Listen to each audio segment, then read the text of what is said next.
Yeah, and along the way on the arbitrage, did you try to buy other games? Because we're winding up to this Wordle impact for us. What between the first two games and the Wordle story happened? Yeah, so, throughout the 2010s. I'm Joseph Reuter, and I'm here with my co-hosts, Aaron Kardell and Nate Cadillac, where we typically speak with game creators and experts about their stories. Today, we turn the lens on our co-founder, Aaron, and games and his adventures in games. We're about 20 episodes into our podcast, and one of the games that continues to come up over and over and over is Wordle. We could be talking about music, AI, kids in gaming, how it impacts our brains. And this game continues to weave itself into our conversations. And it turns out we have our own Wordle story. So, a little bit about Wordle if you haven't heard of this thing. Wordle's a web-based daily game about one single word. It's created and developed by a Welsh software engineer, Josh Wardle. Players have 6 attempts to guess what is this 5-letter word, and feedback is given on each of the tiles in a colored format that indicates whether or not you're right or not about those letters in that position. Wordle has just one solution each day, and the players for that day attempt the same word. So during 2023, Wordle has been played 4.8 billion times on our estimates. On our estimates. It's become a cultural touch point. It's written into TV episodes, and it's referenced continually, not only on our podcast. So, Aaron, before we get into the Wordle side of things, you were maybe the first of all of us to build a game. What drew you down that path? Yeah. So the first game that I built commercially, anyway, was not originally intended to be commercialized. So one of the Hey Good Game properties, Kakuro Conquest.com, is right now the most popular website out there for playing Kakuro. And really what inspired that, you go back to the mid 2000s, there was pretty big Sudoku craze. Everybody was playing Sudoku. And this was a time where people would actually go to bookstores and hang out. And near my house, could walk to a Borders bookstore, if anybody remembers what that actually was. And along with the stack of books of all of these Sudoku puzzles, there was just some other offshoot puzzles, and Kakuro was one of them. And I had really taken to Sudoku. One of the sites at the time that had kind of popularized that was websudoku.com. And as I'm looking at these Borders books and some of these other games, I was like, well, I bet I could make an online version of Kakuro. This looks like a fun game. And it just kind of hit at a time for me where I had just invested like 5 years in a prior startup. And I just wanted to do something fun. I wanted to build something fun.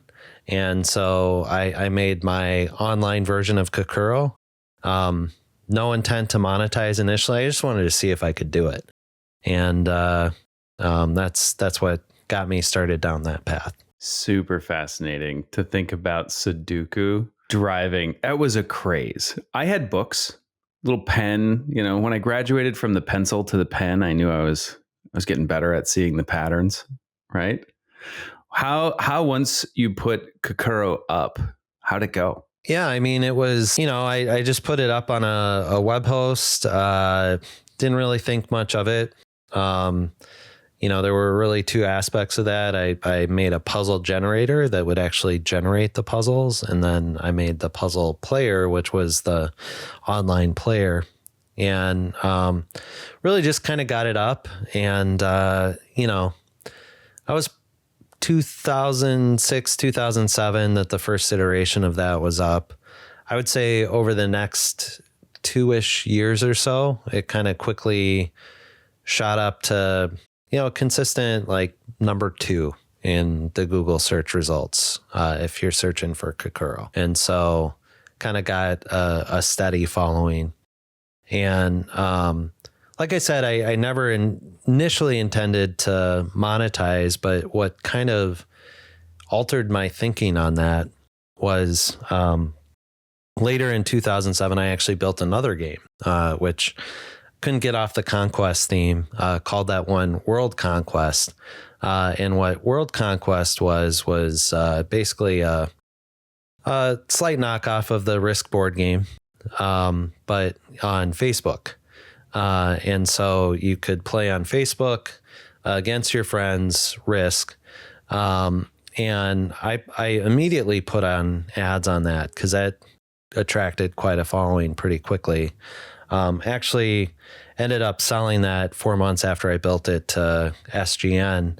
But it was sort of out of that experience, like, I guess there is some money to be made on ads. And it was only after kind of going through that experience, selling it, that I later came back to putting some ads on Kakuro Conquest.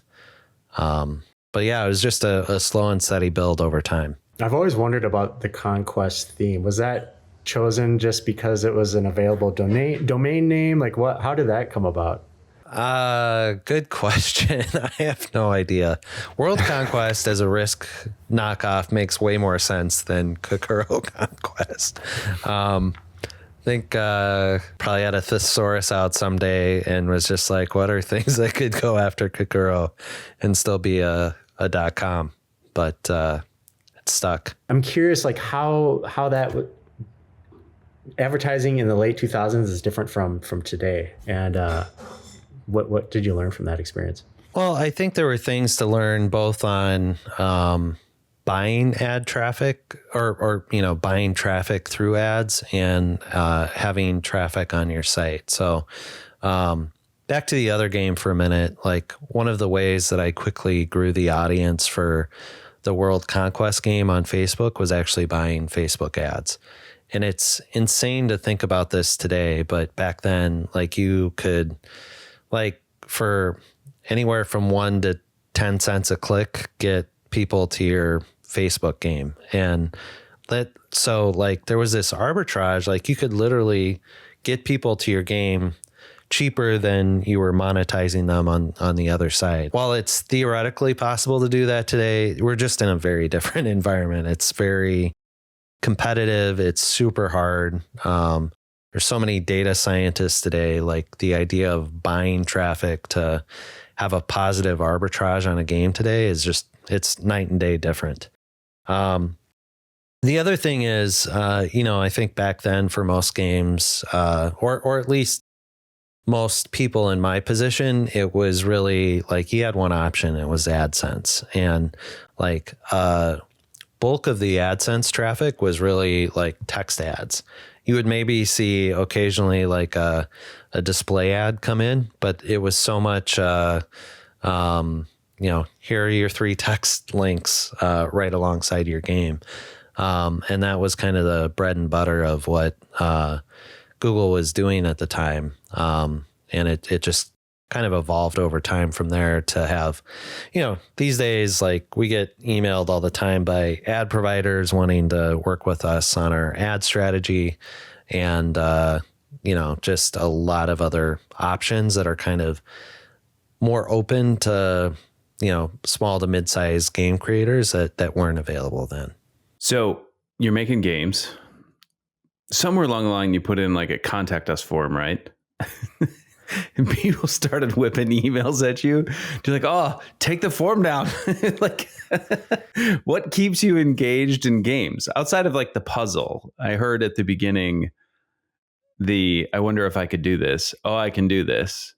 I wonder if I can do this again. Oh, I can buy traffic and make money. Like, what's the step after that keeps the flywheel going here in your brain? Yeah, I think it's multifaceted. I think it's fun. It's relatable. It's fun to build something that you and your family and friends and others can play. And so, there was a whole lot of family risk games back in the day when I had built that game. I think just the communal element, building something that others can play, like it's a lot more fun than some of the other B2B style endeavors that I've been on. But I think there's also a side to it where it's just interesting from a business perspective. And I think we kind of have heard some of this from some of the guests that we've had too. Probably most notably like Richard Mann with Nerdle. There's a guy who's been part of many like B2B things over the years. He's like, this is so much different. Like the dynamic with the player is very different. They're getting a free product. They might complain from time to time, but like, it's just, you sort of can take more of a mentality of like, I'm going to prioritize what's important to me. And also the fact, like Holger said on a early podcast, like I just get a deposit every month because people came and played my game. And it's such a different dynamic than, I think anything else I've been involved in business that, it's compelling both from the making something that you resonate with personally and also just from a business model perspective. It's pretty intriguing. Yeah. And along the way on the arbitrage, did you try to buy other games? Because we're winding up to this Wordle impact for us. Yeah. What between the first two games and the Wordle story happened? Yeah. So, throughout the 2010s, I had another startup I built, had nothing to do with games. First 3 years of that startup, I didn't take a salary. And so I was supplementing that with other income on the side, sometimes consulting, a little bit of this game revenue.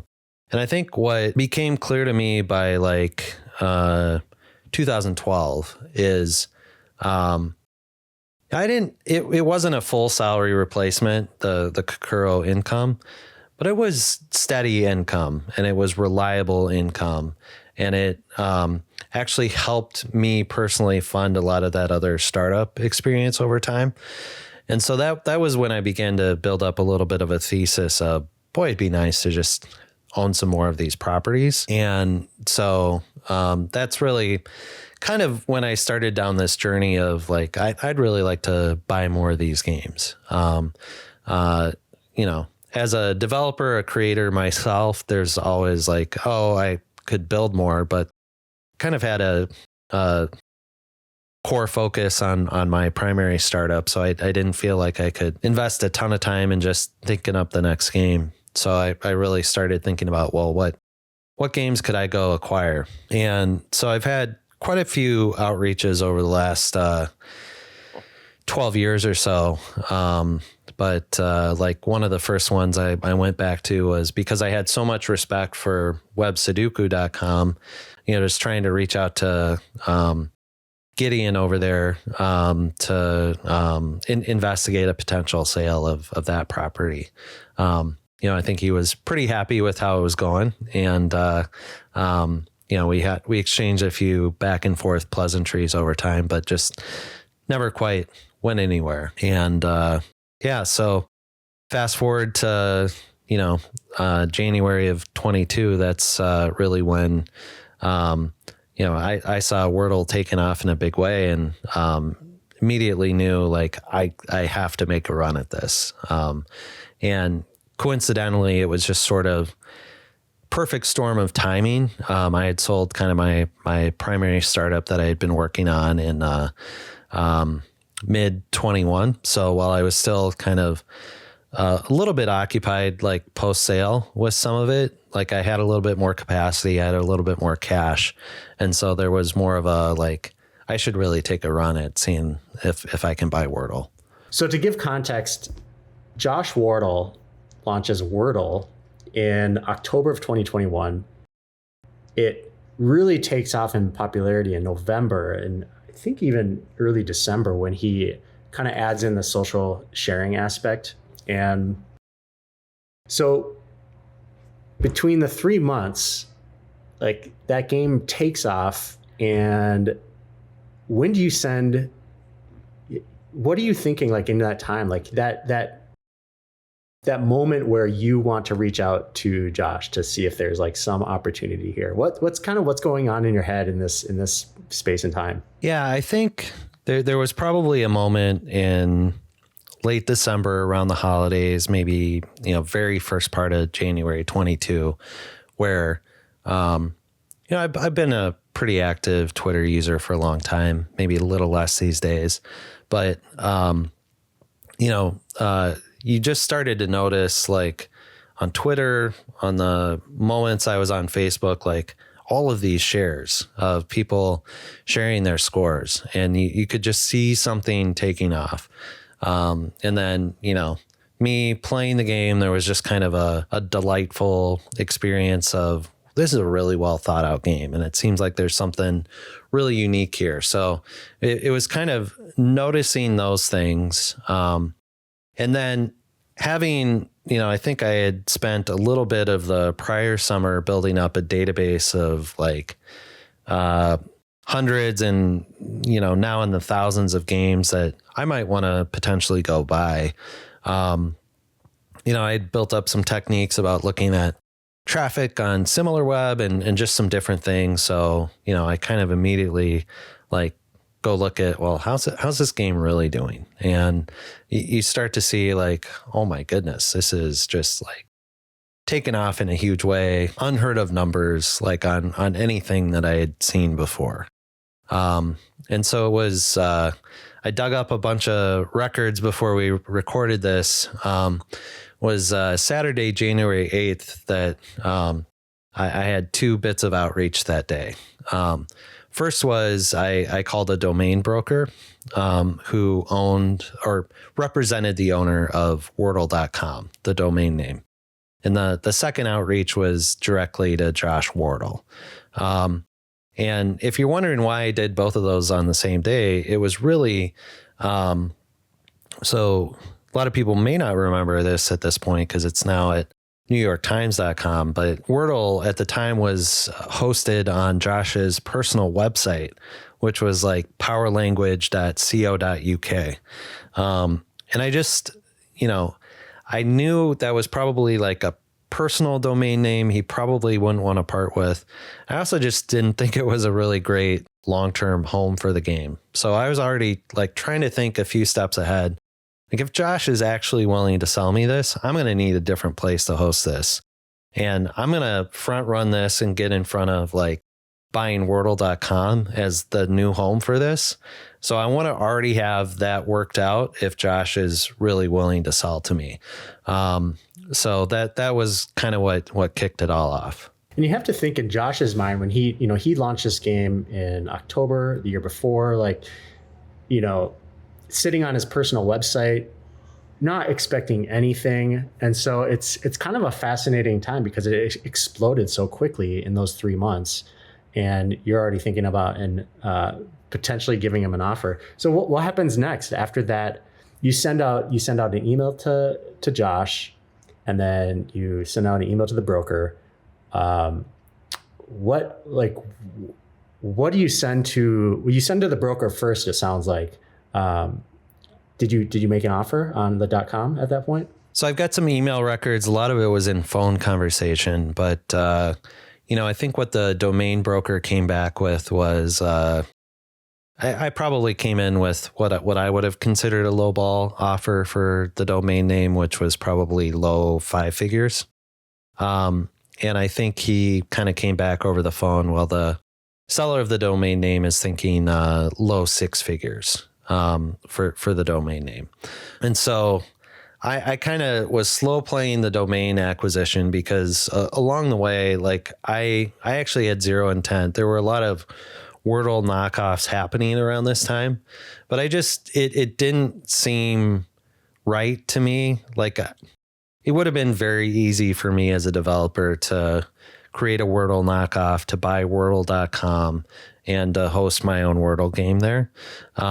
But there's just something about that where that felt like stealing to me. Like I didn't think that was right. And so the play was always like I needed these to happen together in sequence.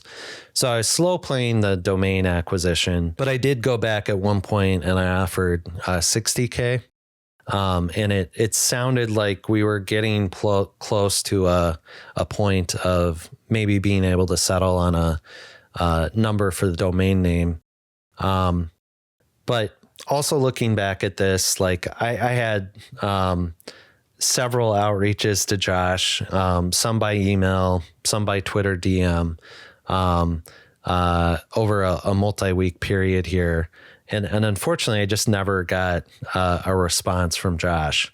And if you fast forward the clock, knowing what I know now, like it was announced on January 31st that he sold it. We pride ourselves at Hey Good Game on like we want to be able to close fast on acquisitions, and we can sometimes often pull these together in 2 to 3 weeks. But with any big company like that, I got to assume like he was probably already under a letter of intent. He was probably like had a no shop clause that he wouldn't have been allowed to like engage with me in a conversation, quite frankly. So Josh, if you ever listen to this, I'm a little less offended now that you didn't reply to me. But I was really ramping it. Like I was just trying to get like him to bite on anything. And so some of the techniques that I tried, like I found a charity that he was really compelled with and interested in. And I donated a non-trivial amount of money to that charity and sent him a note and said like, hey, like you inspired me. And I donated to this charity that you like. And by the way, like if we work something out, I could probably donate 20% of any future profits to that charity or another one. Pick another one. Like we'll figure it out together. On January 16th, I did. This is probably the biggest thing I regret in all of this, but again, he was probably under a letter of intent. Like I had no information, and I just sent him basically, hey, just so you know, I'm serious. Like I'll offer you $300K for this. Which in retrospect, like feels laughable, right? It was published later that the New York Times paid low 7 figures for it. The reality is I could have gotten to a low 7 figures number on this if there had been a little bit of open dialogue with Josh to actually have some insight into the analytics. But I wanted him to know I was serious, wanted him to, know there was something attached, and it was hard. Like, at the time I had a bunch of texts with, Joseph. Like I was just trying to figure out, like, is this a fad? Is this going away? Or is this the bit like, how high should I be going on this offer? And like really trying to figure out, like, does this have staying power? And that's kind of one of the things that it's really easy to regret, like not offering more at this point. But that was really the big thing at the time. Like, is this going to stick around? And I just was really wrestling with that. Yeah. In all the exchanges, Jimmy Fallon plays Wordle on his TV show, and it just keeps amping, right? Yeah, that was, looking back at it, that was January 13th that it was on the Tonight Show. And so I'll always be able to say, like, Josh, I reached out to you 5 days before that happened. Like, I knew this was a big deal. But well, Jimmy and his producers probably reached out 2 weeks before that. So it's like, yeah, totally. And then do we have record here that on February 24th, you sent some other email that said, well, you're not interested? I finally closed the loop with the domain broker at that point that okay. I wasn't going to buy Wordle.com, just the domain name. What's curious is on January 31st is when the New York Times announced that they've acquired Wordle. You get an email back from the broker And I'm curious, like, if they found out, I'm curious, they're probably like, hey, do you want to buy this? Probably even more now. But you didn't respond until a month later. I'm curious, like, I don't know. You really had those two things as a complete kind of unit? Were you at all thinking like maybe this might still be an interesting opportunity to just get the .com anyways? I briefly entertained it, and certainly at that point it wasn't about like, oh, I'll put my own game up at Wordle.com. I did have a moment of, boy, I wonder if I bought that for $60K, if I could get the New York Times to pay $250K just for the domain name later. But I don't know. Like I could just assume, like thinking down the road, like I'm pretty small in the scheme of things. And the New York Times has probably a pretty robust legal team. And, I'm not going to chance it on a, 50 to 100K domain purchase in hopes that like the New York Times isn't going to sue me and it's just going to pay me for the domain name later. So it wasn't ever like seriously entertained, but I did think about it for a little bit. That's just a war of retainer versus hourly, right? You're just setting yourself up for. Yeah. Do you think the Times, because they acquired Wordle, do you think they've been a good caretaker of the game? Do you think maybe in another reality, he doesn't sell? Do you think the game maintains its popularity, goes down? Like, how has this played out in your mind? Well, that's a loaded question. In some regards, I would have taken it a few different directions. But ultimately, I think there's a lot of similarities too. I probably, if you look at like the trajectory that some of the other more direct offshoots like Quordle and Octordle and some of those other games have taken, I think this notion of like a practice mode, or like you can kind of play more than once a day, I probably, would have introduced a concept like that. But I think and in some respects, like the fact that there's predominantly the daily on Wordle today, and not sort of that practice mode, it's probably more in line with like Josh's original intent, and probably also just kind of has more of a staying power that way too, I would imagine. I think what the New York Times has done, just a remarkable job that I don't think would have been as easily predicted back in 2022 when they bought this, was just the other games that they've spun up, that they've really built an ecosystem of just really awesome games that people go back to daily. And, starting with Spelling Bee, and then, going into Connections, and now Strands, and some of these others, like, I think they've done an incredible job in that way. And I think that, aligns with a lot of what we're trying to do today at Hey Good Game. We want to have a portfolio of fun, brainy games that, like any one of the games is individually fun and interesting, but, we've hopefully got a good collection there together. And so I think there are some similarities there too. Yeah. Newspapers have had the crossword for, I don't know, haven't looked into that history. Maybe we should talk to some newspaper historian about the impact of crossword on subscription, right? Something like that is being drawn forward to the days that we're living now. Looking back and knowing what you know now, what's the offer you give Josh? What's you offer $300K? The New York Times got a steal. Now. The New York Times got a steal. We can just assume, based on what's been published, 1 to 3 million. There's a difference of capacity, like what I could pay reasonably, and what I would pay.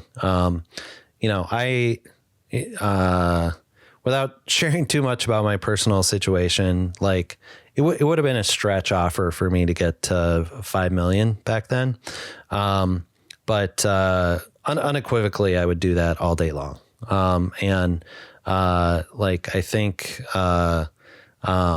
this is a property that's easily worth 8 figures. And especially in the New York Times hands. Well, and that's the question, is how much is it worth not in their hands, right? How much of the value of this is riding the platform it's on? Yeah, it's hard to speak in alternate realities of, how big would this game be today if I had been fortunate enough to buy it? What might have I messed up along the way or whatever? And obviously don't have the New York Times distribution behind me.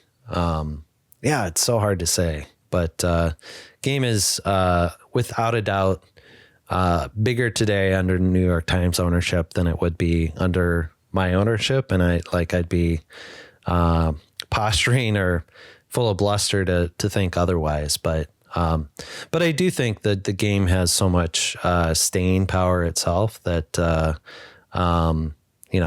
it's always going to feel like a missed opportunity for sure. I think Joseph mentioned this earlier. It's like 9 out of 10 people we interview are bringing up Wordle as some inspiration. It's kind of like, Bitcoin, and all the NFT derivatives, or it's like Nintendo in the 80s that revive an industry and create a bunch of derivative properties around it. But it's such a unique game. I think this is more of like a love letter episode to Wordle, and really inspiring a number of game creators to create their own Wordle inspired games, which has been really fun to see. What's your takeaway from all of this, Aaron? Well, I think it's a huge inspiration to all game creators, no matter how you look at it. I think it's kind of caused a little bit of a resurgence in daily games, in Brainy games, and in web games. And in each of those 3 areas, I think everybody kind of assumed, more or less, I think, if I'm on my iPhone, I'm downloading an app to play a game. And I think there are a lot more web-based games today, of popular note, than there were pre-21, especially on mobile. Anytime I hope this is okay, Josh, but anytime I am asked about, hey, good game and what we're up to, I kind of start talking, we do daily Brainy games, Wordle? And it's not we don't have a Wordle clone. I've always been emphatic about that, but it's been a genre definer, and it's in the lingo now in a way that, people can talk about it and have an affinity towards. So, although I'll always feel this got away, I'm always going to be grateful to Josh for kind of how he opened up the category really in a way that I think has been something that's